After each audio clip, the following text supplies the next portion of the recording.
নমস্কার, আপনারা দেখছেন ইউটিউব নিউজ চ্যানেল বাংলার ৩৬৫।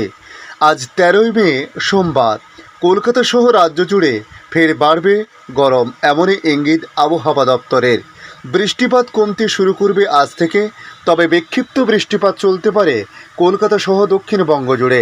বিশেষ করে পশ্চিমের জেলাগুলিতে তাপমাত্রায় পারদ চচ্চড় করে আবারও বাড়ার ইঙ্গিত আবহাওয়া দপ্তরের। বুধবার পর্যন্ত রাজ্যের বেশিরভাগ জেলাতেই ঝড় বৃষ্টির পূর্বাভাস দিয়েছে আবহাওয়া দপ্তর। গত সোমবার থেকে স্বস্তির বৃষ্টিতে ভিজেছে রাজ্যের সব জেলা। টানা তাপপ্রবাহ থেকে মুক্তি দিয়েছিল সেই বৃষ্টি। শুধু বৃষ্টি নয়, হয়েছে ঝড়ও। তবে রবিবার অর্থাৎ গতকাল আবহাওয়া দপ্তর জানিয়েছিল পুরো গাঙ্গেয় পশ্চিমবঙ্গে ঝড় বৃষ্টির সম্ভাবনা আগামীকাল পর্যন্ত থাকছে, তবে বিক্ষিপ্তভাবে বেশ কিছুটা কম। বুধবার পর্যন্ত রাজ্যের বেশিরভাগ জেলাতে ঝড় বৃষ্টির পূর্বাভাস তারা জানিয়েছে। আবহাওয়া দপ্তর জানিয়েছে পশ্চিমবঙ্গ, আসাম, রাজস্থান, বিহার ও তার সংলগ্ন এলাকায় দুইটি ঘূর্ণাবর্ত আছে। দুটি অক্ষরেখা বিস্তৃত রয়েছে।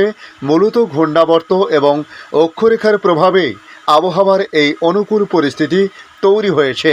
তবে আজ উপকূলের জেলাসহ দক্ষিণবঙ্গের সবকটি জেলাতে বৃষ্টিপাতের সম্ভাবনা তবে খুবই সামান্য আছে বলে মনে করছেন আবহাওয়া দপ্তর। বৃষ্টি হবে কলকাতাতেও। আগামী বুধবার পর্যন্ত উত্তরবঙ্গেও হালকা থেকে মাঝারি বৃষ্টিপাত হবে বলে জানিয়েছে হাওয়া অফিস। রবিবার উত্তরবঙ্গে দার্জিলিং, জলপাইগুড়ি, কালিম্পং, আলিপুরদুয়ার, কুচবিহার, উত্তর দিনাজপুর এবং দক্ষিণ দিনাজপুর, তার সঙ্গে মালদাহর কয়েকটি অংশে বজ্রবিদ্যুৎ সহ বৃষ্টিপাত হয়েছে। সঙ্গে বেশ কিছুটা ঝোড়ো হাওয়াও বয়েছে বলে জানানো হয়েছে। তীব্র দহনের পর স্বস্তি এনে দিয়েছিল বৃষ্টি। গত কয়েকদিনে দক্ষিণবঙ্গের জেলাগুলির প্রায় সর্বত্রই কম বেশি ঝড় বৃষ্টি হয়েছে, যার প্রভাবে কমেছে তাপমাত্রাও। কিন্তু বৃষ্টির এই স্বস্তি সাময়িক ছিল। আলিপুর হাওয়া অফিস জানিয়ে দিল স্বস্তির দিন ফুরিয়ে এসেছে, আবার গরম পড়বে। তাপমাত্রা বাড়বে বেশ খানিকটা। বৃষ্টির স্পেল শেষ, আবার গরম বাড়বে। কবে থেকে কতটা বাড়বে তাপমাত্রা জানিয়ে দিল আলিপুর।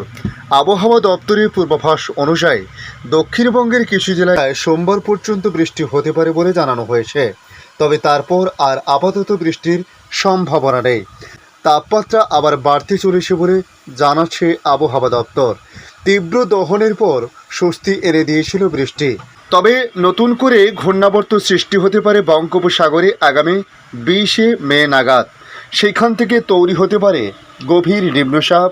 প্রাথমিক রিপোর্টে এমনই আপডেট ওয়েদার মডেলগুলি। তারা মনে করছেন আগামী 24 তারিখ নাগাদ প্রবল ঝড় বৃষ্টি হতে পারে দুই বাংলাতে। এই বৃষ্টির রেশ চলতে পারে 26শে মে পর্যন্ত। তবে এটা শুধুই নিম্নচাপে ক্ষান্ত থাকবে নাকি ঘূর্ণিঝড়ের রূপ নিতে পারে সে বিষয়েও এখনও নিশ্চিত করে না জানালেও এক ঘূর্ণাবর্ত তৈরি হচ্ছে, সেখান থেকে ঝড় বৃষ্টির সম্ভাবনাও তৈরি হতে পারে আগামী দিনে। এখন দেখে নেব বাংলাদেশ আবহাওয়া দপ্তর বাংলাদেশ নিয়ে কী জানাচ্ছে।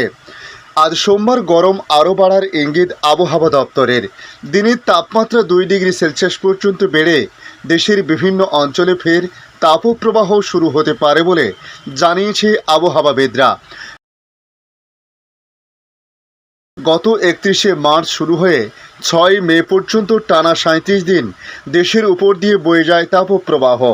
কোথাও কোথাও সর্বোচ্চ তাপমাত্রা 42 ডিগ্রি সেলসিয়াস পার হয়েছিল। তাপপ্রবাহ অতি তীব্র আকার ধারণ করেছিল।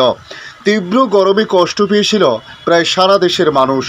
তবে নতুন করে তাপপ্রবাহ শুরু হলে তো এপ্রিল মাসের মতো বিস্তৃত ও অতি তীব্র হওয়ার সম্ভাবনা নেই বলে জানিয়েছে আবহাওয়া দপ্তর। আবহাওয়া দপ্তরের তথ্য অনুযায়ী রবিবার গতকাল দেশের সর্বোচ্চ তাপমাত্রা ছিল 35.5 ডিগ্রি সেলসিয়াস, ছিল ঈশ্বরদীতে ও চুয়াডাঙ্গায়।